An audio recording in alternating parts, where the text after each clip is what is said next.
मेरे लिए पटना और बिहार ये नया नहीं है।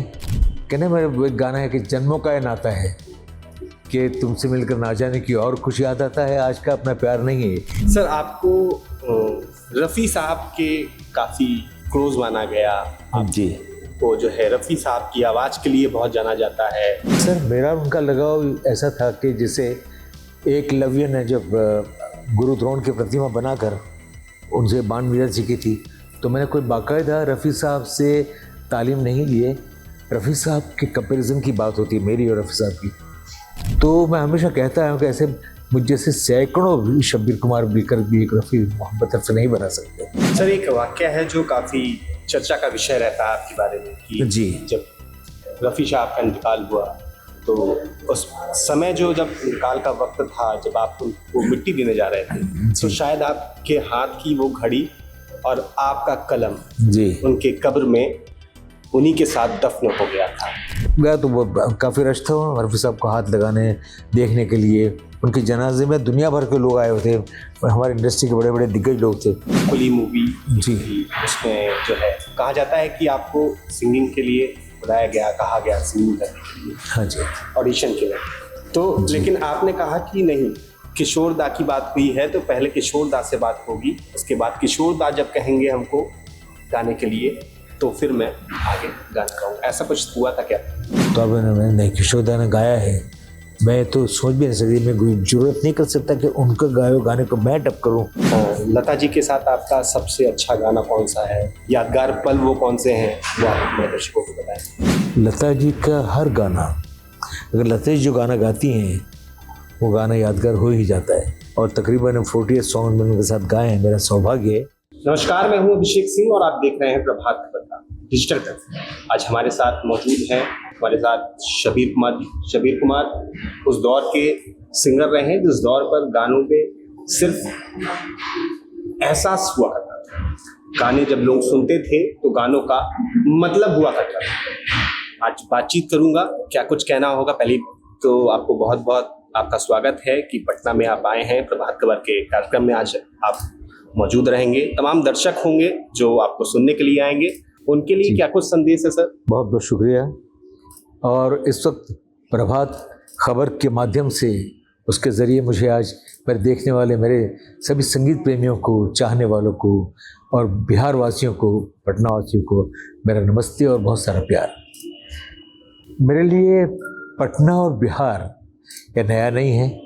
कहने मेरा वो एक गाना है कि जन्मों का ये नाता है कि तुमसे मिलकर ना जाने की और कुछ याद आता है, आज का अपना प्यार नहीं है, ये तो जन्मों का नाता है। तो मुझे फिल्म इंडस्ट्री में एज अ प्लेबैक सिंगर 45 साल कंप्लीट हो चुके हैं, और 45 साल से लगातार मैं यहाँ पर आ रहा हूँ। ये अब सबका प्यार है, तो मुझे हमेशा अच्छा लगता है जब भी मैं आता हूँ यहाँ पर। सर आपको रफ़ी साहब के काफ़ी क्लोज माना गया। जी, वो जो है रफ़ी साहब की आवाज़ के लिए बहुत जाना जाता है। तो रफ़ी साहब का जो आपका लगाव था वो किस तरीके से था, वो दर्शकों को थोड़ा बताएं। सर मेरा उनका लगाव ऐसा था कि जैसे एकलव्य ने जब गुरु द्रोण की प्रतिमा बनाकर उनसे बाण विद्या सीखी थी, तो मैंने कोई बाकायदा रफ़ी साहब से तालीम नहीं लिए। उनको सुन के उनकी प्रतिमा को, उनकी ख्याल को, उनके सोच को, उनके मेरे दिलो दिमाग में जो छवि है, उनके गाने, उनके सुर, उनसे मैंने उनको अपना आदर्श माना और बचपन से मैं उनको सुनता आया हूँ। और जहाँ तक रफ़ी साहब के कंपैरिजन की बात होती है मेरी और रफ़ी साहब की, तो मैं हमेशा कहता हूँ कि ऐसे मुझ जैसे सैकड़ों भी शब्बीर कुमार बिकर भी एक रफ़ी मोहब्बत तरफ से नहीं बना सकते, 5% भी नहीं बना सकते। लेकिन ये आप सबका प्यार है और मेरे माँ बाप की दुआएं और सब चाहने वालों के प्यार है कि मुझे रफ़ी साहब के बाद लोगों ने पसंद किया, अपने दिल में जगह दिए। और बस ये बहुत बड़ी बात है कि आप मुझे चाहते हैं। मुझे कहा जाता है, बहुत बार सवाल पूछते हैं कि आप इतने साल से 45 साल से इंडस्ट्री में हैं, आपके एक से एक गाने हिट हुए हैं, और वाकई गाने हिट हुए हैं। मैं इन गानों हिट होने का श्रेय उन लोगों को देना चाहूँगा जिन्होंने महान बनाया। लक्ष्मीकांत प्यारेलाल, आर.डी. बर्मन, अनु मलिक, पप्पी लहरी, कल्याण जी आनंद जी, नौशाद साहब, शंकर जयकिशन, खयाम साहब, इन सब के मैंने गाने का, ओपन एयर साहब, तो ये लोगों ने मुझे महान बनाने में इनका योगदान है, जो अच्छे फिल्म में कर रहे हैं, अच्छे शायर रहे हैं, बख्शी साहब, मजरू साहब, और बड़े बड़े शायरों के, मैंने अनजान साहब, सबके बड़े बड़े शायरों के गाने गाए हैं। तो उस ज़माने में शायरी भी अच्छी थी, गीत ऐसे लिखे जाते जो हर सुनने वालों को लगता कि ये मेरी ज़िंदगी, तो वो अपना सा लगता था गाना। तो उस दौर में मुझे नवाजा गया है और मैं इसका श्रेय फिर पूरी मेरी इंडस्ट्री को देना चाहता हूँ। उसके बाद मैं मेरे सिर्फ सुनने वालों को, मेरे चाहने वालों को, संगीत प्रेमियों को देना चाहता हूँ। सर, एक वाकया है जो काफी चर्चा का विषय रहता है आपके बारे में कि जी, जब रफ़ी साहब का इंतकाल हुआ तो उस समय जब इंतकाल का वक्त था, जब आप उनको मिट्टी देने जा रहे थे, तो शायद आपके हाथ की वो घड़ी और आपका कलम जी, उनके कब्र में उन्हीं के साथ दफन हो गया था। उस पे क्या कुछ कहना होगा? ये इस बात है कि 1980 में रफ़ी साहब हमारे बीच से, हमारी नज़रों से गायब। उनको मैं मरहूम नहीं कहता और मैं उनको मरहूम कहूँगा। मैं उनको भी नहीं, किशोर दा, लता जी, आशा जी, ये मरहूम नहीं है, ये ज़िंदा है और अपने फ़न के ज़रिए वो रहती दुनिया तक ज़िंदा रहेंगे। तो मैं उनको मरहूम नहीं कहता है।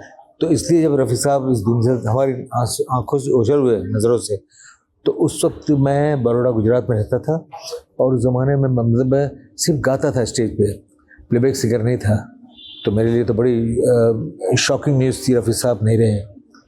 तो स्पेशल मैं अपने दोस्तों, स्ट्रगल का दौर था, तो अपने दोस्तों के साथ मैं बॉम्बे गया बाय ट्रेन, और जहाँ से मैंने अखबार में देखा था कि वहाँ रफ़ी साहब को वहाँ से बांद्रा जामा मस्जिद से लेकर उनको कब्रिस्तान ले जाएगा। तो हम वहाँ पहुँचे, वहाँ से पूछते पाछते, मेरे क्योंकि बॉम्बे मेरे लिए नया था, तो मैं पूछते पूछते फिर वहाँ कब्रिस्तान में पहुँचा।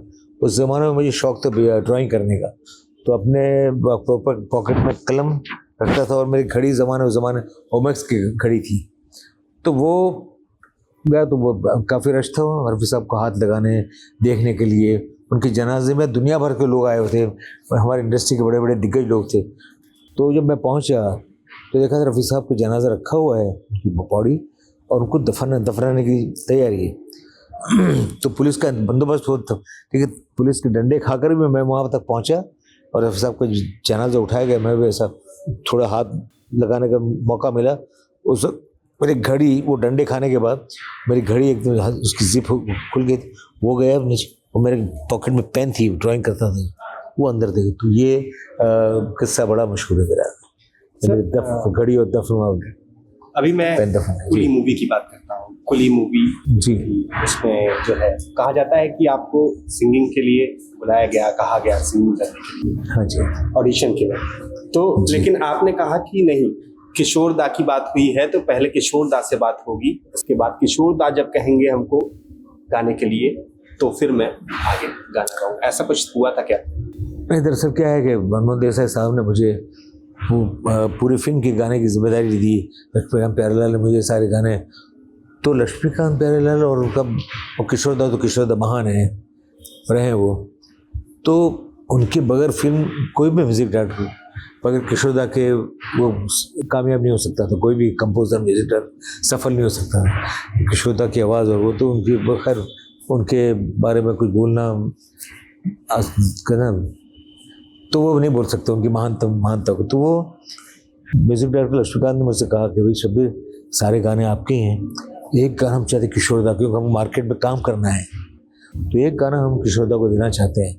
लेकिन मनमोहन देसाई जो हैं वो चाहते हैं कि शब्बीर कुमार सारे गाने गाए हैं अमिताभ के लिए, तो वो नहीं चाहेंगे। लेकिन हम चाहते हैं कि हम आपस में बात कर रहे हैं कि शब्बीर, मैं तुमसे बात करता हूँ कि तुम्हें को एतराज़ है किशोर दा को गवाने? अरे मैंने इसको गवाना, एक फिल्म के अंदर बड़े स्क्रीन के अंदर जब कुली के टाइटलर आएंगे तो उस पर किशोर दा के साथ मेरा भी नाम आएगा। तो मेरे लिए सबसे बड़ी बात थी कि किशोर दा के साथ शब्बीर कुमार का नाम, तो मेरे लिए सबसे बड़ा सर गवैया। तो इस तरह किशोर दा शो करके आए थे, तो वो काफ़ी टायर्ड भी थे और शायद थके हुए थे।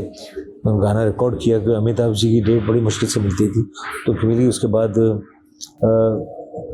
उन्होंने गाना रिकॉर्ड किया किशोर दा ने, उसका टाइटल सॉन्ग सारी दुनिया का बोझ हम उठाते हैं, टाइटल सॉन्ग है। उसके बाद उनकी थोड़ी सी कुछ थकान थी, गले में खराश थी, तो उन्होंने कहा कि अभी आप शूटिंग के लिए गाना ले जाइए, मैं जब फुर्सत मिलेगी तो इस गाने को दोबारा गा दूँगा। चले गए। उसके बाद उनकी भी डेट मांगी, वो इतने बिजी थे किशोर दा कि डेट उनकी मिल रही थी, तो अमिताभ जी की डेट नहीं होती, तो वो क्लैश हो रहा था डेट। तो सबने तय किया, अमिताभ मनमोहन देसाई ने कहा कि भाई ये गाना भी शब्बीर से डब करवा लीजिए, टाइटल सॉन्ग।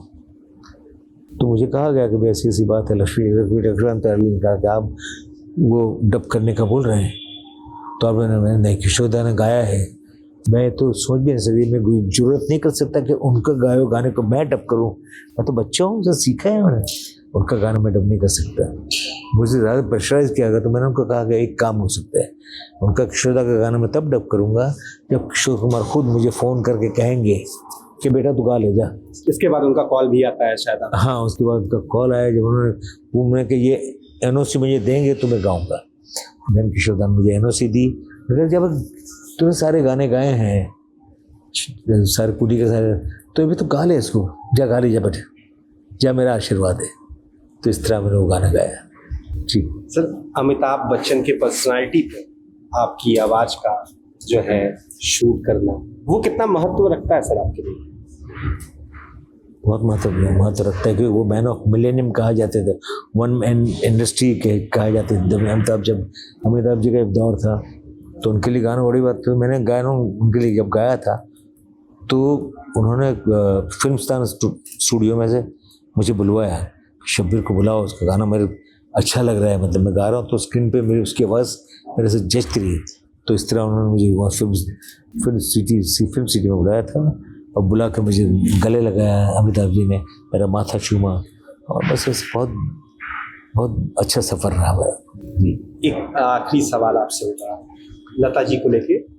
लता जी के साथ आपका सबसे अच्छा गाना कौन सा है, यादगार पल वो कौन से हैं, वो आप अपने दर्शकों को बताएं। लता जी का हर गाना, अगर लता जी जो गाना गाती हैं वो गाना यादगार हो ही जाता है, क्योंकि क्या है, उनके गले में माँ सरस्वती का वास था, और हमारे हिंदुस्तान की आन बान शान रही है। भारत रत्न के, मैं भारत रत्न मैं तो कहूँगा कि वो ब्रह्मांड रत्न है, पूरे लोग, दोनों लोग की पसंद की गायिका हैं। तो उनके साथ गाना बहुत अच्छा रहा है, और तकरीबन 48 सॉन्ग मैंने उनके साथ गाए हैं, मेरा सौभाग्य है। और वो सारे गाने लोगों ने बहुत पसंद किए हैं।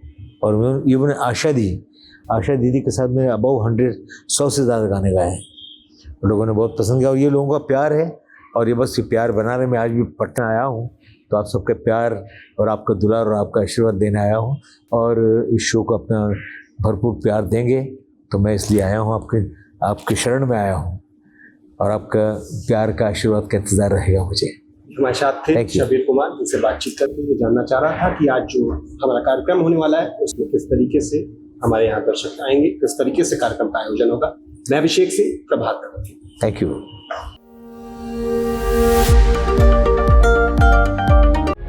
प्रभातखबर.com, विश्वास वही, रफ्तार नहीं।